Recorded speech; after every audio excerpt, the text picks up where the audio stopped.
Hello, welcome to my channel, Share It with Merit. I am Merit, and I am going to talk a little more in depth about mindfulness in this video.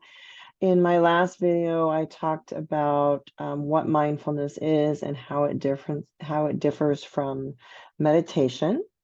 And in my work, I find that mindfulness is a really effective tool technique that you can use and apply all the time. And so I want to talk a little bit more about that in this video and how I see mindfulness used in myself and my clients, and how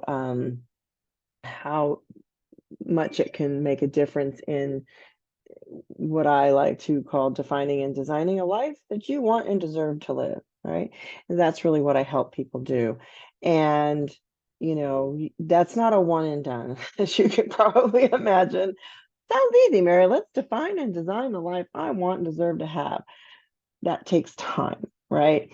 Your life is big and can feel very overwhelming. It's a lot of responsibility. The biggest responsibility we have in this life is to own this energy, right? This being, this body that we just showed up in one day. Who am I? What am I, right? Big questions.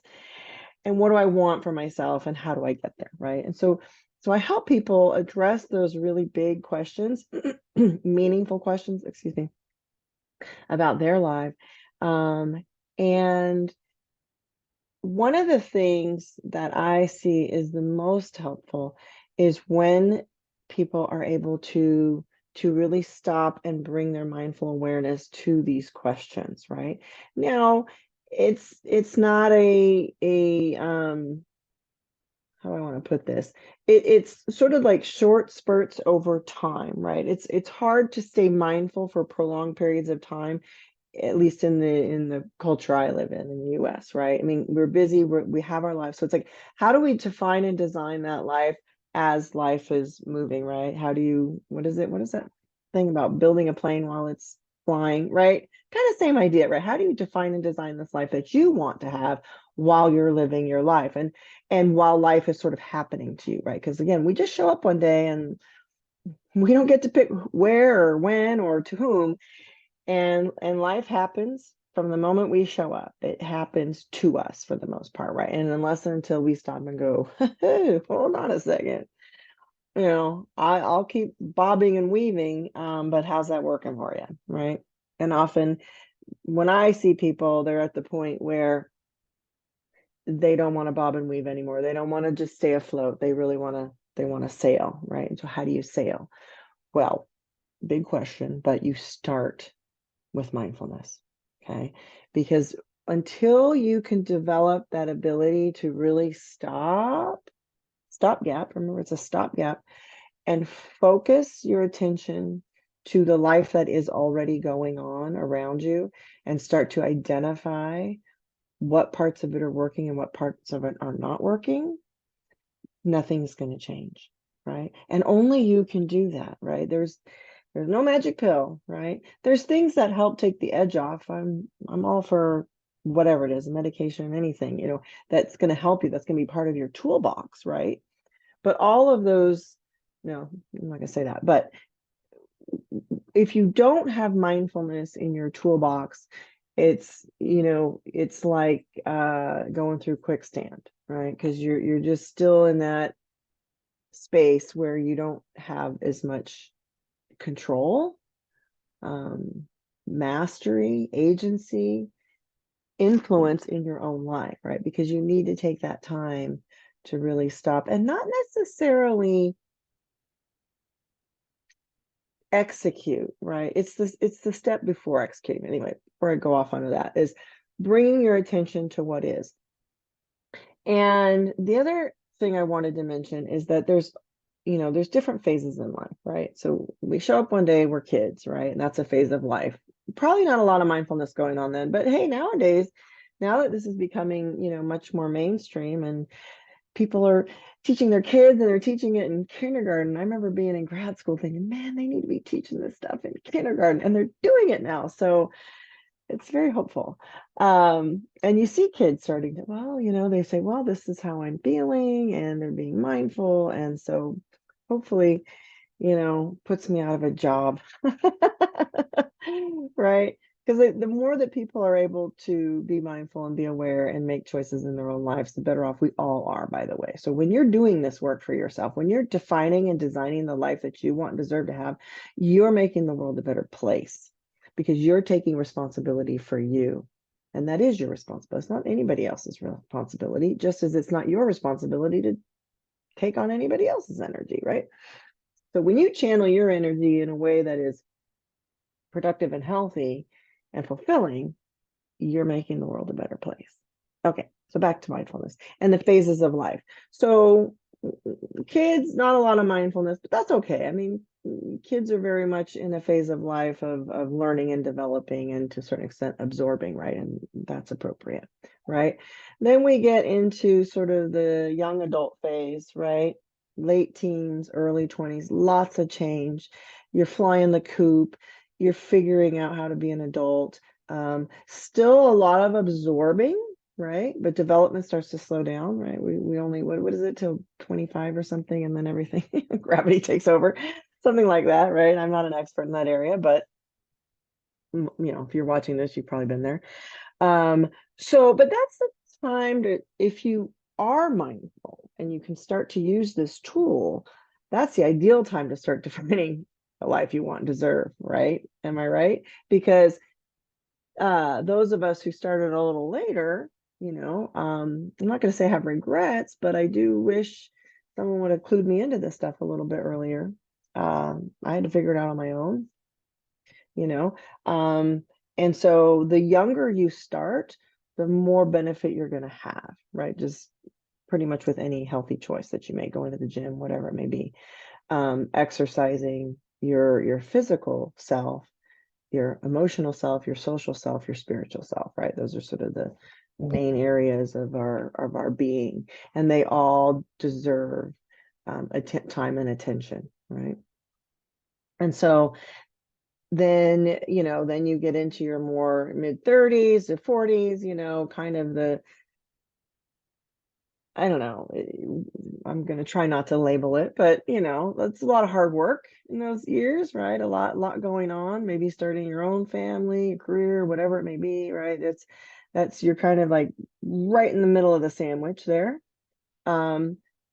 Lots of potential distractions, lots of responsibilities, even more responsibilities, because even let's say if you have children, they're responsible for their own energy eventually, right? But in those early years, you're certainly responsible for them. And so they take your time and attention and your focus away, right? From, well, maybe not, because hopefully if you choose to have kids, it's part of that defining that you did, right? And that designing that you did. And it's a lot of work and a lot of distraction, right? So point being that mindfulness is not a constant state of being. Nothing is. Right? The only thing I can guarantee you is that tomorrow will be different from today. That's all I can guarantee you, right? And as you practice mindfulness, it gets easier and easier and becomes your way of being, right? And so you start to learn that practice over these different phases. So the practice itself is sort of a static thing, right? Bringing awareness to the present state of things. That's sort of all it is. But you can see it's an extremely powerful tool, right?